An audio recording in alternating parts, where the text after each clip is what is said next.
Hello sir, bakit wala po kami MPL Flex? No, isa pong tanong na ating natanggap mula po sa isa sa inyo. Ang sagot po dyan ay lahat naman po tayo ay mayroon pong MPL Flex na pwedeng ma-avail sa GSIS. No, kahit po siguro tayo ay isang buwan pa lamang yung naging remittance at tayo po ay nag-inquire, mayroon na po tayong MPL Flex na pwedeng ma-avail sa GSIS.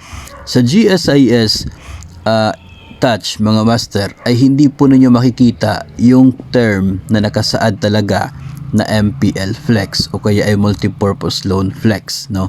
Tanging multipurpose loan lamang yung nakikita ninyo doon sa available loans na pwede ninyong applyan.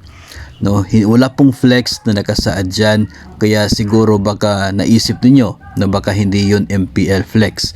No, itong multipurpose loan na ito, kung titingnan po ninyo yung kanya pong mga terms, no, yung kanya pong interest rate, ang pwede pong ma-avail na loan term at kanya pong pwede ma-avail na loan, ang mga yun po mga master ay terms and conditions na po ng MPL Flex. No, hindi na po sa nagdaang MPL Plus o kaya ay doon sa original na MPL.